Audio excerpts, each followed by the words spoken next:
जय श्री श्याम। तो कल एकादशी है और ये पद्मिनी एकादशी कल पड़ने वाली है, जो साल की जिस माह की पहली एकादशी है।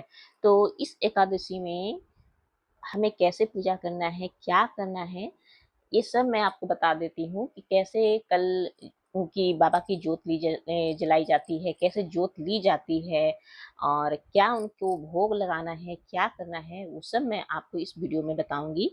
तो देखिए, पहले तो आप सबको पद्मिनी एकादशी की बधाई दे रही हूँ। और ये आप जो एकादशी है, आप इसे निर्जला भी रख सकते हैं। और देखिए, ये बहुत से लोग निर्जला एकादशी नहीं रख सकते हैं। तो इसमें क्या होता है कि आप इसमें फल का जो जूस होता है, जूस ले सकते हैं, दही खा सकते हैं। जो फल है आप उसे भी ले सकते हैं, जिनसे ये निर्जला एकादशी नहीं हो पाती है। मगर हाँ, इसमें आपको अन्न का एक भी दाना नहीं लेना है, आपको इसमें नमक का सेवन बिल्कुल भी नहीं करनी है। और चल आते हैं कि जो ये एकादशी है, तो इस एकादशी में कैसे हमें पूजा करनी है। तो देखिए, सबसे पहले सर्वप्रथम आप पहले अपने मंदिर को बढ़िया से धो पोछ लें और जितने भी देवी देवता हैं उनकी तस्वीर को साफ कर लें, बाबा श्याम की तस्वीर को साफ कर लें, भगवान विष्णु को, जो कृष्ण भगवान हैं, जो लड्डू गोपाल आप रखते हैं, उनकी बढ़िया से जो विग्रह है या आप फोटो रखे हुए हैं तो उन्हें साफ सुथरे गंगा जल से स्नान करा दें, और या फिर जो फ्रेम है, फोटो है, उन्हें आप बढ़िया से पोंछ लें। उसके बाद आपको साफ सुथरे बस वहाँ पे बिछा देनी है, चौकी लगानी है। जिन जो मतलब चौकी नहीं लगाते, जिनको पहले से ही मंदिर है, तो उस मंदिर में बढ़िया से सब सफाई कर लें।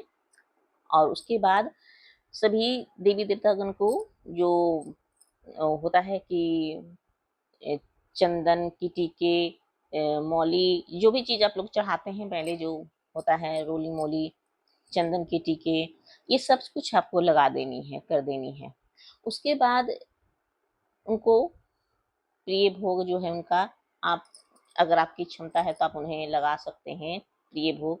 और नहीं क्षमता है तो जो जैसे आप पूजा करते हैं, जैसे कि आप मिश्री का, तुलसी दल का, पहले से ही तुलसी दल एक दिन पहले ही तोड़ के रख लेनी चाहिए, तो तुलसी दल हो, उनको सब कुछ लगा दे। अब यहाँ पे मैं बाबा श्याम के बारे में सबसे ज़्यादा बताने वाली हूँ कि बाबा श्याम को अगर आप कच्चे दूध का भोग लगाएं, जो बाबा श्याम का सबसे प्रिय भोग है कच्चा दूध। तो यहाँ पे मैं सबसे पहले बाबा का बात कर रही हूँ, जो मैं बाबा के चमत्कारों की भी बात करूँगी कि उन्होंने कैसे कैसे चमत्कार मेरे साथ किए हैं और क्या क्या मेरे साथ चमत्कार में हुआ है, मैं वो सब आपको धीरे धीरे बताऊंगी।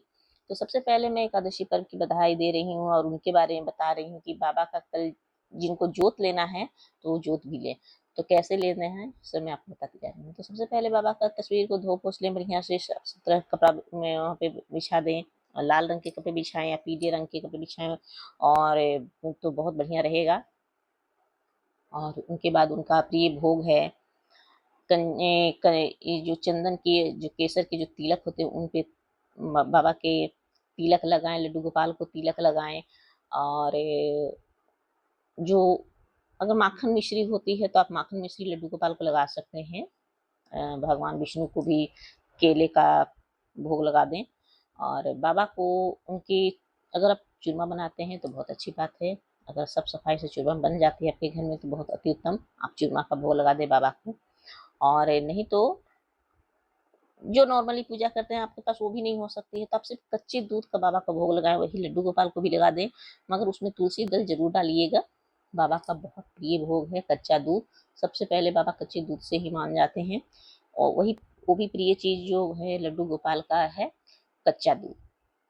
तो ये आपको भोग लगा देनी है। तुलसी दल जरूर डालिएगा, कोई अगर प्रसाद चाहते तो उसमें भी तुलसी दल जरूर डालिएगा। जल देते हैं बाबा को, जल रखते हैं पीने के लिए, तो उनमें भी तुलसी दल जरूर डालिएगा।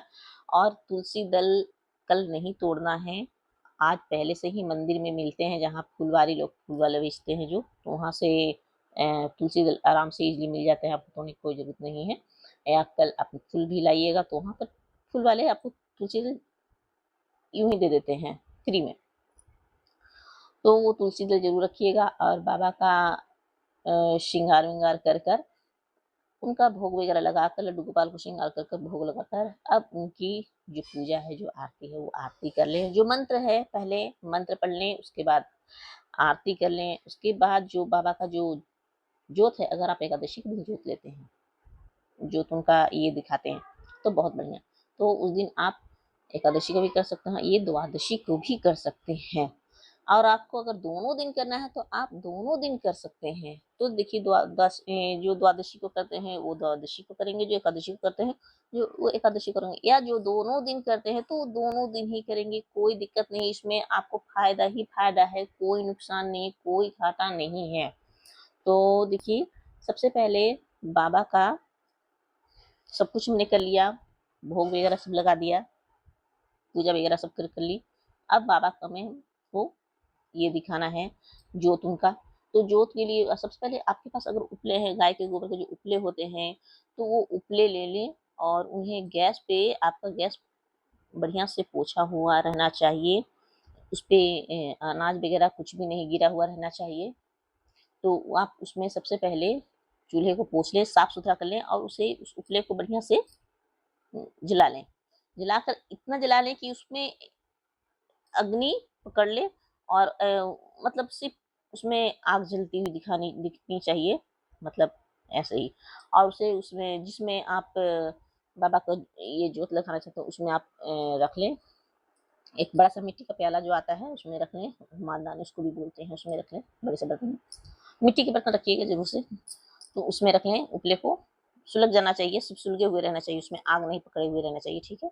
और उसके बाद उस पर आप घी डालते रहे और जो बाबा के पास जो आपने दीपक जलाया था वो दीपक आपको उस उपले के पास रखना है, थोड़ा सा हल्का नजदीक करके रखिएगा। और उसमें आपको कपूर नहीं डालना है, आप उस उपले पे सिर्फ घी डालते जाइए। और सूखा जो नारियल होता है वो जरूर नारियल डालिएगा, 2-3 टुकड़ा डाल दीजिएगा, 3-4 टुकड़ा, ज्यादा नहीं डालना है।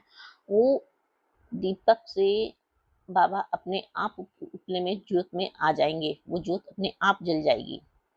आप देखिएगा कि बाबा आपके ज्योत में, उस उपले में ज्योत आ गई है, बाबा आपको आशीर्वाद देने के लिए आपके घर में आ चुके हैं।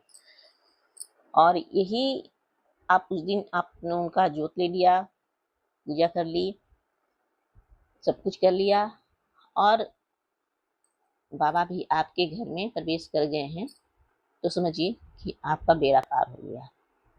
तो बस कुछ नहीं करना है, बस छोटा सा पूजा है। आपको नहीं भी कुछ बन पाता है तो आप मिश्री का भी भोग लगा दें, बाबा बहुत खुश हैं, बहुत खुश हैं। उसमें सिर्फ तुलसी दल डाल दीजिएगा, कुछ नहीं करना है, कोई ताम झाम नहीं करनी है, कोई मेहनत नहीं है। और यकीन मानिए बाबा आपकी जरूर सुनेंगे, बहुत जल्दी सुनते हैं बाबा, बहुत जल्दी। थोड़ी परीक्षा लेते हैं, किसी किसी की तो परीक्षा भी नहीं लेते हैं, सिर्फ आपको विश्वास बनाए रखना है।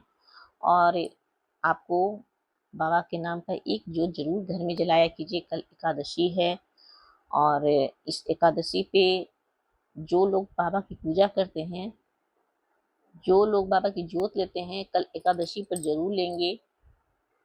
और मैं भी करूँगी, क्योंकि मैं बाबा की पूजा करती हूँ, सुबह शाम दोनों टाइम करती हूँ।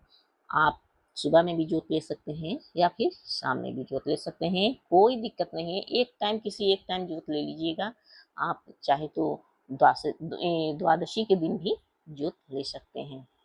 मगर जो ये एकादशी पर्व करते हैं, जो फास्टिंग पे रहते हैं, तो उन्हें लहसुन प्याज का सेवन नहीं करना है, किसी भी अनाज का सेवन नहीं करना है। फलाहार ले सकते हैं, गर्मी का दिन है, बहुत बड़ा दिन होता है, तो जाहिर सी बात है कि तबीयत वगैरह खराब होने की चांस भी ज़्यादा रहती है। जो निर्जला करते हैं अगर सह पाते हैं तो अच्छी बात है, जो नहीं चाहते हैं तो वो फलाहार फल फ्रूट जूस वगैरह ले सकते हैं, उसमें कोई दिक्कत नहीं है।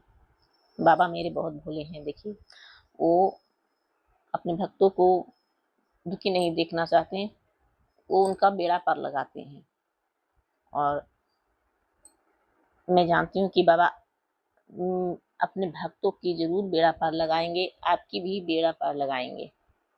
तो चलिए, ये मेरी वीडियो यहीं पर समाप्त होती है। आप सबको पद्मिनी एकादशी की बहुत बहुत बधाई।